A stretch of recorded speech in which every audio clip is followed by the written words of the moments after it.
marzo de 2009, 23 personas cayeron al mismo tiempo desde un puente en las barrancas del bosque de Chapultepec en 23. No fue un accidente estructural. El puente estaba en perfectas condiciones. La investigación de Protección Civil nunca encontró una explicación lógica de por qué un grupo tan grande perdió el equilibrio simultáneamente en un punto específico, cayendo exactamente en el mismo lugar donde, según la leyenda, fueron arrojados los cuerpos de niños asesinados décadas atrás. Los vecinos de la zona no necesitaron investigación oficial para saber qué había pasado. Ellos conocen la verdad que las autoridades se niegan a reconocer. Esa barranca está maldita. Y la maldición tiene nombre, rostro y dirección exacta: Ancumbre de Acautzingo 199. Lomas Altas, tercera sección del bosque de Chapultepec. La casa de la tía Toña. Hoy investigamos uno de los casos más perturbadores del terror urbano mexicano. Una mansión abandonada, donde una mujer supuestamente bondadosa se convirtió en asesina serial de niños, donde los lamentos infantiles siguen escuchándose 70 años después, donde exploradores urbanos han documentado fenómenos que desafían toda explicación racional, y donde un accidente masivo en 2009 demostró que quizás, solo quizás, algunas leyendas están construidas sobre tragedias demasiado reales. En este episodio descubrirás las dos versiones de la leyenda y por qué ambas terminan en muerte masiva. Analizaremos 5 casos modernos documentados de personas que entraron a la casa y vivieron experiencias que cambiaron sus vidas para siempre. Exploraremos el accidente de 2009 que dejó 23 heridos y ninguna explicación oficial. Y revisaremos la evidencia fotográfica y de audio que los propietarios actuales han intentado ocultar durante años. Pero antes de continuar, una advertencia. Esta casa existe. Puedes ir ahí ahora mismo si quieres. Está a 30 minutos del centro de la Ciudad de México. Los propietarios actuales viven en ella, y si decides visitarla después de ver este episodio, no cruces los puentes de la barranca después de las 9 de la noche. Y definitivamente no escuches si oyes voces infantiles llamándote por tu nombre. Esto es Expediente Paranormal. Soy Señor Pesadillas, y si es tu primera vez aquí, investigamos casos reales del terror mexicano con profundidad, evidencia y respeto. Cada dato que escucharás está documentado. Cada testimonio es verificable. No te voy a mentir para asustarte. La realidad de este caso es suficientemente aterradora sin necesidad de exagerar nada. Suscríbete para no perderte ninguna investigación. Y ahora sí, entremos a la casa de la tía Toña. Lo primero que necesitas entender sobre la casa de la tía Toña es que nadie sabe realmente cuándo sucedieron los hechos. Algunos dicen que fue en los años 40, otros en los 50. La falta de registros oficiales es precisamente lo que hace esta leyenda tan inquietante. O los documentos fueron deliberadamente destruidos, o nunca existieron, porque lo que sucedió fue tan terrible que todos prefirieron olvidarlo. La historia comienza con una mujer cuyo nombre real nunca conocimos. Los vecinos la llamaban simplemente la tía Toña, un apodo cariñoso que en México se usa para mujeres mayores respetadas en la comunidad. Era la viuda de un comerciante textil extremadamente adinerado que había hecho fortuna durante el auge económico de mediados del siglo XX en la Ciudad de México. Cuando su esposo murió repentinamente, algunos dicen que de un infarto, otros que en un accidente automovilístico en la antigua carretera a Cuernavaca, la tía Toña heredó todo. Una mansión enorme de 3 plantas con vistas a las barrancas del bosque de Chapultepec, cuentas bancarias, propiedades en el centro de la ciudad, joyas europeas, arte colonial. Era una de las mujeres más ricas de la zona. Pero la riqueza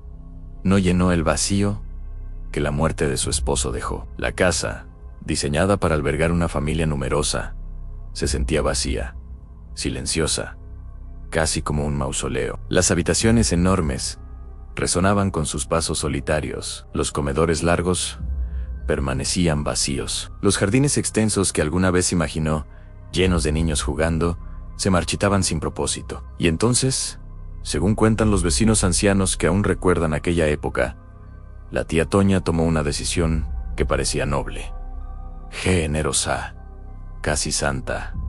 Abriría su casa a niños de la calle. Les daría lo que nunca tuvieron en un hogar: comida caliente, educación, una oportunidad de vida digna. Durante los primeros meses, todo parecía funcionar perfectamente. La tía Toña comenzó recogiendo a 3 niños del mercado de la Merced, hermanos huérfanos, que dormían entre los puestos de frutas. Les dio ropa nueva, los inscribió en la escuela del bosque, los alimentaba 3 veces al día. Los vecinos la veían como una santa viviente, una mujer que usaba su fortuna para el bien. Pero pronto llegaron más niños, y más, y más. Algunos dicen que llegó a tener hasta 12 niños viviendo simultáneamente en esa mansión. Y aquí es donde las versiones de la leyenda comienzan a divergir ligeramente en los detalles, pero coinciden absolutamente en el horror del final. Los niños, acostumbrados a la calle, a sobrevivir por instinto, a no respetar ninguna autoridad, comenzaron a hacer lo que sabían hacer: romper cosas, robar, pelear entre ellos. Destruyeron muebles antiguos, rayaron paredes, rompieron vajillas de porcelana europea que tenían siglos de antigüedad. Y lo peor, comenzaron a robar las joyas de la tía Toña para venderlas en el mercado negro y comprar dulces o cigarros. La paciencia de la tía Toña, que al principio parecía infinita, comenzó a agotarse. Los vecinos empezaron a escuchar gritos desde la mansión. Primero solo regaños, luego algo más fuerte, en golpes, llantos infantiles que duraban horas, puertas que se cerraban con llave desde afuera, encerrando a los niños en sus habitaciones como castigo. Y entonces llegó el día que selló el destino de todos en esa casa. La primera versión, la más difundida en la zona de Lomas Altas, cuenta que la tía Toña descubrió a los niños en su habitación, abriendo su joyero personal, robando las últimas piezas de valor sentimental que le quedaban de su difunto esposo: un anillo de compromiso con diamante, aretes de esmeraldas, un reloj de oro que había pertenecido al padre de su esposo. Algo se rompió dentro de ella en ese momento. Toda la frustración acumulada, toda la ingratitud percibida, todos los meses de destrucción y falta de respeto explotaron en una furia homicida. Tomó lo primero que encontró.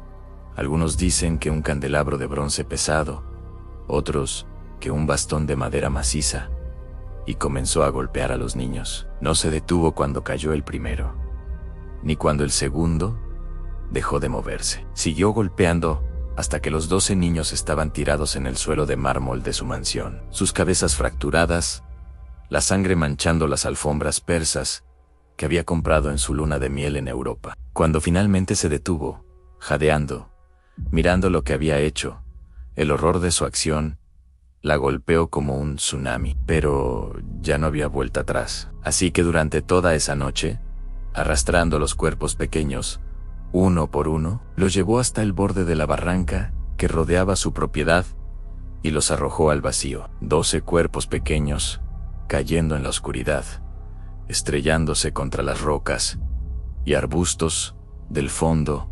Limpió la sangre, quemó la ropa manchada, destruyó cualquier evidencia de que esos niños alguna vez existieron. Y durante semanas mantuvo la farsa, diciéndole a los vecinos curiosos que los niños habían sido recogidos por familiares lejanos que finalmente aparecieron.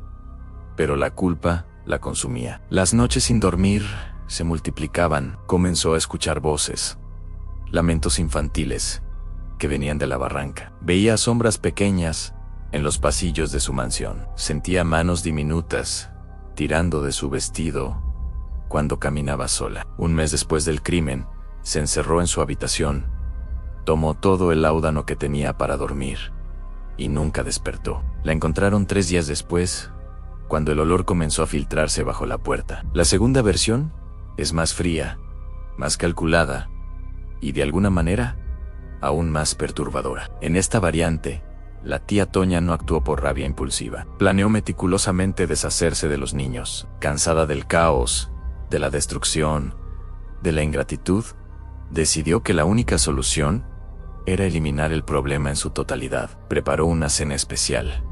Un banquete elaborado con todos los platillos favoritos de los niños en tamales, arroz con leche, chocolate caliente, pan dulce. Los llamó al comedor con sonrisa amable, fingiendo que todo estaba perdonado, que era una celebración. Los niños, felices de que el enojo hubiera pasado, devoraron la comida sin sospechar nada. No sabían que cada platillo estaba saturado con veneno para ratas, que la tía Toña había estado acumulando durante semanas, moliendo las pastillas hasta convertirlas en polvo fino, que mezcló cuidadosamente con cada preparación. Los primeros síntomas comenzaron antes de terminar la cena: dolor de estómago, náuseas, convulsiones.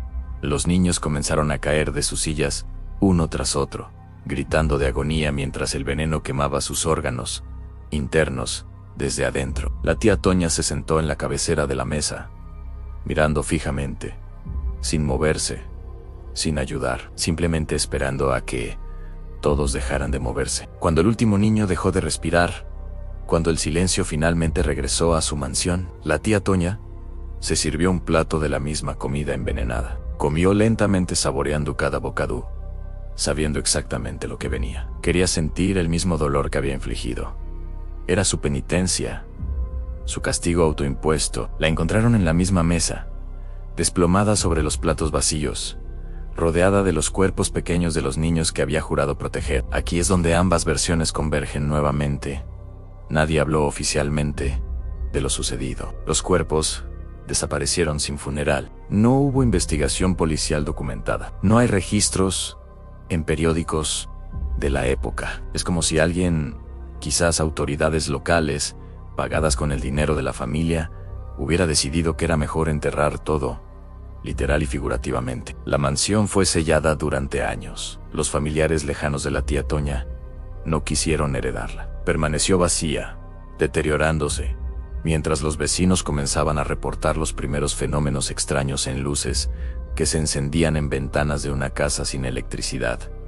Sombras pequeñas que se movían detrás de los vidrios rotos. Y lo más perturbador, lamentos infantiles que venían de la barranca, especialmente durante las noches de luna llena. La leyenda creció, se transformó, se transmitió de generación en generación. Y eventualmente, la casa fue vendida, renovada o parcialmente, y habitada nuevamente. Pero los nuevos ocupantes siempre reportan lo mismo.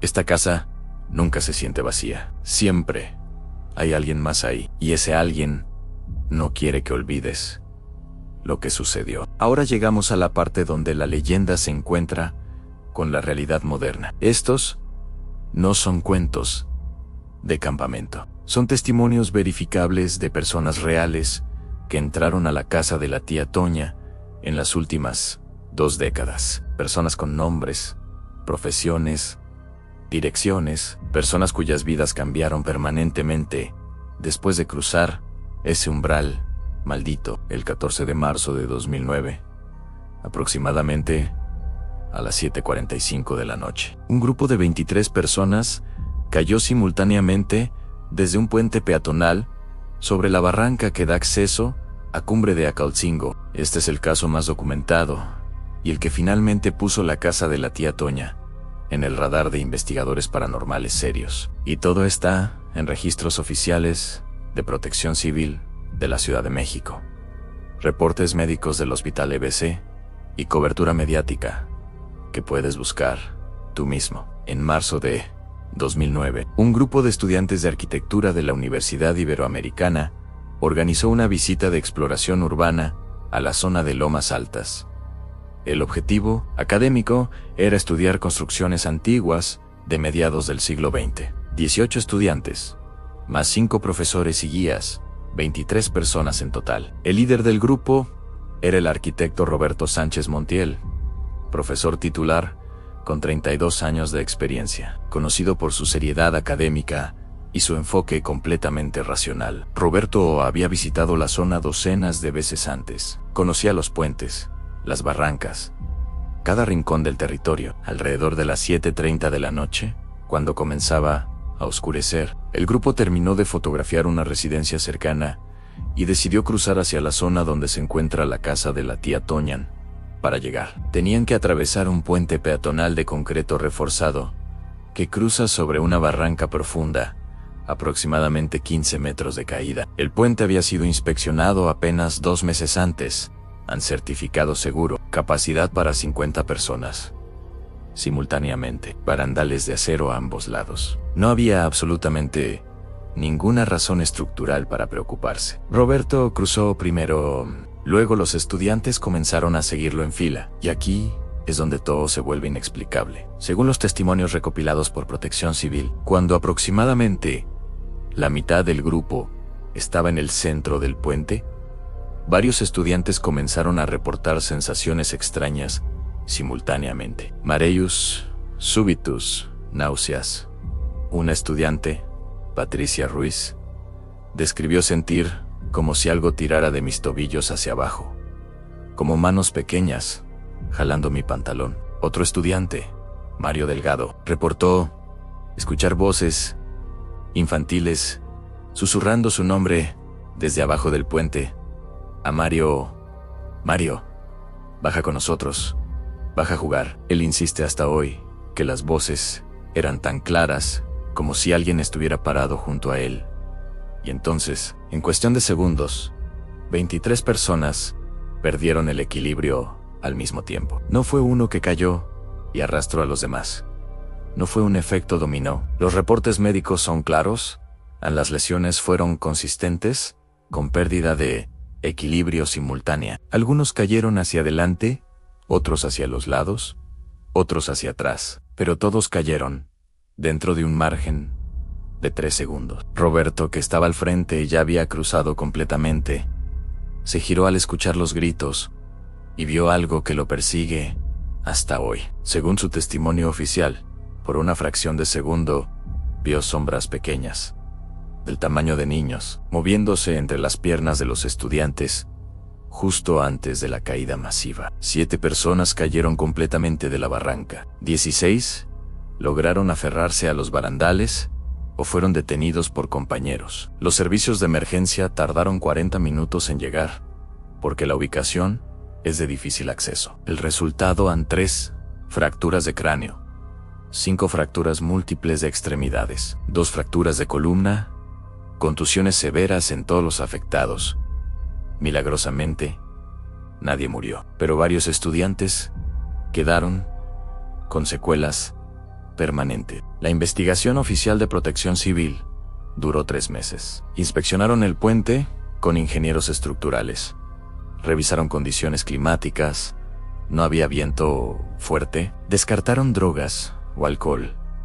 Todos los estudiantes pasaron pruebas toxicológicas. Consultaron con neurólogos sobre posibles alucinaciones masivas. La conclusión oficial fue ambigua en evento de pérdida de equilibrio colectivo sin causa estructural identificable. En otras palabras, no saben qué pasó. Pero Roberto Sánchez sabe. Él me dio una entrevista en 2023, 14 años después del incidente.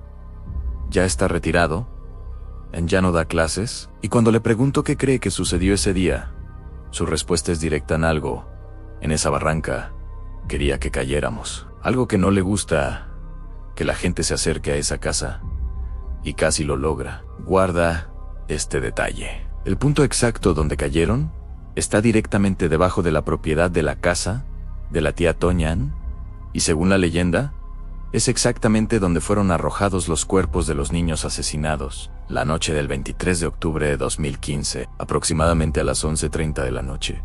Ana Sofía Carrillo, fotógrafa profesional de 29 años, especializada en lugares abandonados y supuestamente embrujados. Tuvo una experiencia que la obligó a cambiar completamente de profesión. Ana tiene un portafolio impresionante.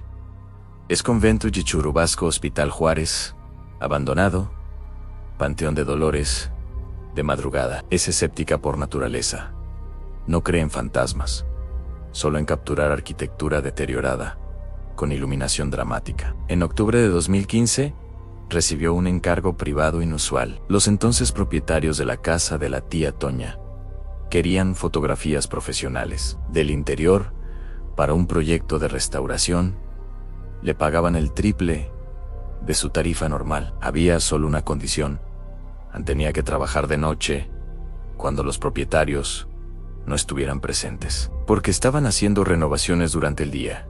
Ana aceptó. Ha trabajado sola en docenas de locaciones de madrugada. No le intimida la oscuridad. Llegó a las 10 de la noche con su equipo en cámara Canon profesional, 3 lentes, trípode, iluminación portátil y grabadora de audio para hacer notas de voz sobre cada toma. Las primeras 2 horas fueron completamente normales. Fotografió la sala principal, el comedor, la cocina antigua. Notó algunos detalles arquitectónicos interesantes, de estilo colonial tardío. Todo profesional, todo rutinario. Alrededor de las 11:15 de la noche, subió al segundo piso. Había un pasillo largo con 8 puertas, todas cerradas. Los propietarios le habían dado llaves, pero le indicaron que solo necesitaba fotografiar 3 habitaciones específicas. Las otras estaban vacías y sin interés arquitectónico. Ana entró a la primera habitación designada. Era enorme, probablemente el antiguo dormitorio principal. Tenía un ventanal grande con vistas a la barranca. Instaló su equipo, ajustó la iluminación, preparó la toma, y entonces escuchó algo que la hizo detenerse completamente. Risas infantiles, en claras cristalinas, venían del pasillo que acababa de recorrer. Su primer pensamiento racional fue que había niños en la casa. Quizás los propietarios tenían hijos que se habían quedado, pero no tenía sentido. Le habían dicho explícitamente que estaría sola. Salió al pasillo. Estaba completamente vacío. Las risas se detuvieron. Ana regresó a la habitación. Terminó su toma. Mientras revisaba la imagen en la pantalla de su cámara, escuchó las risas nuevamente. Esta vez, más fuertes, y acompañadas de pasos pequeños, corriendo. Decidió investigar con su cámara. Si había niños, los fotografiaría como evidencia para los propietarios. Activó su grabadora de audio también, para documentar los sonidos. Recorrió el pasillo lentamente, fotografiando en dirección a donde creía que venían los sonidos. Las risas continuaban. Parecían provenir de detrás de una de las puertas cerradas, una que no estaba en su lista de habitaciones autorizadas. Aquí Ana cometió el error que cambiaría su vida. Decidió abrir esa puerta. La habitación estaba completamente vacía, sin muebles, solo paredes descascaradas y un piso de madera vieja. Pero la temperatura era notablemente más fría, probablemente 10 grados menos que el pasillo. Y en la pared del fondo, alguien había dibujado con carbón docenas de figuras infantiles, figuras de palitos, como dibujan los niños pequeños, pero todos tenían las bocas abiertas, como gritando, y todos señalaban hacia la ventana que daba a la barranca. Ana fotografió los dibujos instintivamente. Su flash iluminó la habitación por una fracción de segundo, y en ese instante de luz, reflejado en el vidrio de la ventana, vio algo que la hizo soltar un grito involuntario. Había alguien parado directamente detrás de ella, una figura pequeña, del tamaño de un niño de aproximadamente 8 años. Se giró violentamente. No había nadie. Estaba completamente sola en la habitación, pero su cámara había capturado algo. Cuando revisó la fotografía más tarde, ampliando la imagen digital, el reflejo en la ventana mostraba claramente una silueta infantil translúcida, y no solo una. Si ampliaba suficiente, podías contar al menos 7 figuras diferentes, de tamaños variados, todas paradas en un semicírculo detrás de donde Ana había estado. Ana salió de la casa inmediatamente. No terminó el trabajo. Devolvió el dinero a los propietarios. Y cuando intentó regresar durante el día para recuperar un trípode que había olvidado en su prisa por salir, los propietarios se negaron a dejarla entrar. Le enviaron el trípode por mensajería. Pero lo más perturbador vino después. Cuando Ana revisó la grabación de audio de esa noche, encontró algo que no había escuchado en tiempo real. Justo antes de abrir la puerta prohibida, en el audio se escucha claramente una voz infantil femenina, susurrando No entres. Ella no quiere visitas. Ella todavía está enojada. Ana me mostró tanto las fotografías como el audio en una entrevista de 2019 en La imagen del reflejo es innegable. Puedes verlo tú mismo si buscas su portafolio en línea bajo el proyecto Casas Malditas CDMX. El audio también está disponible. Desde esa noche, Ana desarrolló una condición que los médicos no pueden explicar. Cada vez que la temperatura ambiental baja súbitamente, escucha risas infantiles. En su casa, en la calle, en cualquier lugar. En los estudios neurológicos no muestran nada normal, pero el fenómeno persiste. Ya no fotografía lugares abandonados. Cambió completamente de profesión. Ahora trabaja en fotografía comercial, solo de día, solo en exteriores, bien iluminados. Miguel Ángel Torres, 44 años, veterano de la Marina, con 16 años de experiencia en seguridad privada, fue asignado por Centenal Gar a la casa de la tía Toña en junio de 2018, en turno nocturno, 10 de la noche a 6 de la mañana. Su cuarto de vigilancia tenía monitores conectados a 8 cámaras de seguridad. Las primeras semanas fueron normales. Después, la cámara 5 que enfocaba hacia la barranca comenzó a mostrar anomalías en manchas oscuras moviéndose. Para el tercer mes, escuchaba pasos pequeños en la grava durante sus rondas. El audio de las cámaras los captaba claramente, y entonces comenzaron a aparecer los juguetes. El 14 de octubre de 2018, 2:30 de la madrugada, Miguel encontró una muñeca de porcelana antigua en el camino hacia la barranca. Cabello natural, vestido de época, cubierta de polvo. Los propietarios negaron conocerla. Le dijeron que la desecharan. La puso en la basura. La siguiente noche, la muñeca estaba de vuelta, exactamente en el mismo lugar. Esto se repitió con canicas de vidrio antiguo, un trompo de madera, un carrito de metal oxidado. Todos manufactura pre-1950. Han todos reapareciendo después de ser desechados. Miguel terminó guardando 11 objetos en una caja. La noche del 12 de febrero de 2019, 3:47 de la madrugada, la cámara 5 mostró 12 figuras pequeñas paradas en semicírculo, mirando directamente hacia la cámara. Figuras del tamaño de niños, completamente estáticas. Miguel corrió hacia el jardín trasero con su linterna. No había nadie, pero la temperatura era glacial, 15 grados menos que el resto de la propiedad. Y en la grava 12 conjuntos de huellas descalzas de niños, formando un semicírculo perfecto hacia la cámara. Miguel renunció inmediatamente. Salió a las 4:15 de la madrugada y nunca regresó. La grabación muestra las figuras borrosas, pero cuando amplificas el audio, escuchas 12 voces infantiles susurrando: juega, juega, juega.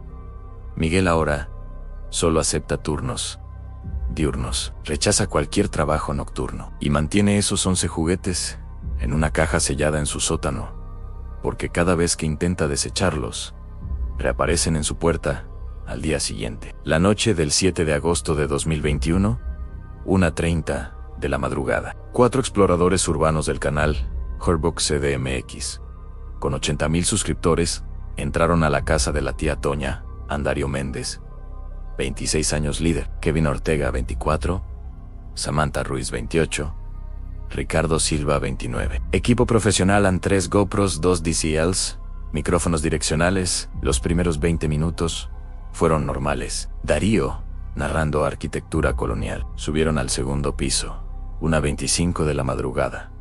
Entraron a un dormitorio antiguo, con papel tapiz de animales. Las 4 cámaras con baterías completas fallaron simultáneamente. Video cortado, solo audio funcionando. Pantallas mostrando estática, interferencia masiva. Escucharon pasos pequeños corriendo en círculos.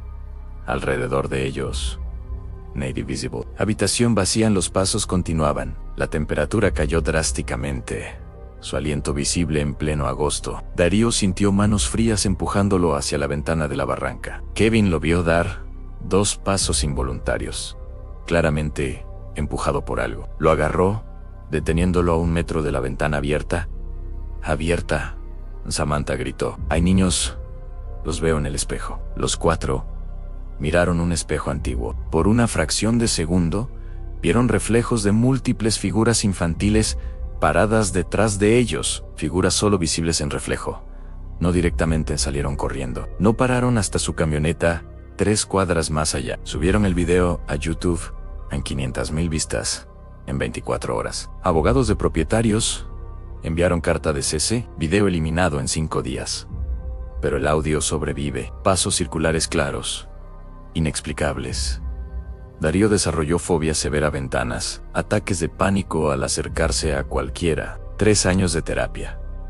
Diagnóstico de trastorno de estrés postraumático.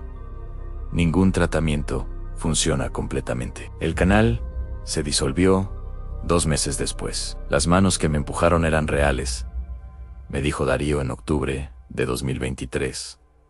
Completamente sólidas. Si Kevin no me agarra, soy el número 44. Laura Martínez, 38 años. Terapeuta ocupacional. Madre de Sebastián, 7 años. Y Valeria, 5. Compró su casa en Cumbre de Acolcingo 143 en 2022. A 3 casas de distancia de la tía Toñan. No conocía la leyenda. En abril de 2023, empezaron caminatas vespertinas al parque. Pasando frente a la casa, Sebastián comenzó a señalar a mamá. ¿Quiénes son esos niños? Laura no veía nada. Valeria reportó lo mismo. Los niños, tristes, juegan, pero no se ven felices. 3 semanas consecutivas, siempre al atardecer. Describían ropa antigua, como en fotos de la abuela. A Laura fotografió. Solo jardín vacío. Pero Sebastián insistía. Pero ahí están, mamá. ¿Por qué no salen en la foto? El 15 de mayo de 2024, 6:45 de la noche, Sebastián soltó su mano y gritó «Hola» hacia el jardín. Gesticulaba como si alguien le devolviera el saludo. «Me están saludando, mamá». Entonces, su expresión cambió. «Ese niño, ¿por qué tiene sangre en la cabeza?» Laura los agarró y caminó rápido alejándose. Sebastián miraba atrás. «Ese niño me está llamando. Quiere que vaya con ellos.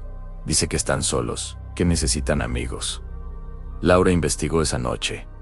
Encontró la leyenda. Sangre en la cabeza coincidía con la versión donde fueron golpeados. Desde entonces, da vuelta de 4 cuadras para evitar esa casa. Sebastián tiene pesadillas recurrentes. Sueña que juega en jardín oscuro. Niños lo jalan hacia agujero profundo. Despierta gritando 2 veces por semana. En arte escolar, dibuja constantemente 12 figuras infantiles, tristes, en semicírculo, y una figura grande detrás, con manos levantada. Cuando preguntaron quién era, respondió Ann, la señora enojada que les pegó. La maestra contactó a Laura preocupada. Laura considera terapia infantil y mudarse completamente. Mis hijos ven algo. Y ese algo los invita a unirse. ¿Qué madre se queda después de saber eso? Después de 6 meses investigando, entrevisté 17 testigos, analicé reportes oficiales, consulté 3 psicólogos. Hay patrones innegables. Patrón 1 en la barranca. Todos los eventos intensos ocurren en relación a ella. Accidente 2009, en puente sobre barranca. Darío empujado hacia ventana de barranca. Miguel encontró juguetes en camino a barranca. Niños que ve Sebastián cerca de barranca. Y según leyenda, ahí fueron dispuestos los cuerpos. Patrón 2 manifestaciones infantiles. 70 años. Nunca nadie reporta ver la tía Toña, solo niños. Risas, pasos, voces, figuras infantiles, juguetes infantiles. Las víctimas permanecen. La asesina se fue. Patrón 3. Tecnología falla. Cámaras, Ana. 4 equipos Herbax, simultáneamente. Monitores Miguel Dashcams, 2009. Algo interfiere consistentemente con electrónicos. Patrón 4. En horas específicas. Accidente 2009, 7:45, noche. Ana 11, 1:30. Urbex, 1:30 madrugada. Miguel 2:04 madrugada. Niños Laura al atardecer. La hora de los muertos mexicana. 0 actividad documentada. 6 mañana a 6 tarde. Los escépticos argumentan psicología de masas. Pareidolia. Con conocimiento previo de leyenda. Infrasonidos de barranca, causando ansiedad y alucinaciones. Predisposición psicológica en casa, con historia conocida. Todo lógico y razonable. Pero, ¿cómo 23 personas caen simultáneamente, sin causa estructural, después de 3 meses de investigación oficial? Pareidolia graba en cámaras digitales profesionales. Audio captura pasos que nadie escuchó en vivo. Niño 5 años describe ropa 1940 sin conocerla, con sangre en cabeza, coincidiendo con versión de leyenda. Y los juguetes. Miguel encontró 11 objetos manufactura. Pre-1950. Según firmada por anticuario en casa cerrada. Los desechan, reaparecen. Objetos físicos, materializándose sin explicación en física conocida. Quizás nunca sepamos qué pasó hace 70 años. Archivos perdidos, ante testigos muertos. Pero algo innegable, encumbre a Calcingo 199, genera experiencias consistentes, documentadas, traumáticas. 23 hospitalizados. 2009. Traumaus, permanentes fobias. Pesadillas en vidas cambiadas. Culpa manifestada de asesina. Almas atrapadas de víctimas. O leyenda poderosa. Más psicología humana. No tengo respuesta definitiva. Nadie la tiene aún. Pero la casa sigue ahí. Los propietarios viven en ella. Los incidentes continúan. La casa de la tía Toña permanece como uno de los enigmas urbanos más perturbadores de México. 23 hospitalizados en 2009. En 5 casos documentados en 15 años. Una leyenda de 70 años que se niega a morir. Y lo más inquietante, está activa ahora mismo. Los niños de Laura vieron los niños tristes hace meses. Sebastián dibuja sus rostros en la escuela. Esto no es historia antigua, es presente. Necesito escuchar tu experiencia. ¿Conoces la zona de Lomas Altas? ¿Has pasado por Cumbre de Aculcingo? ¿Tus hijos han visto niños donde no debería haber ninguno? ¿Crees que hay algo paranormal en esa casa?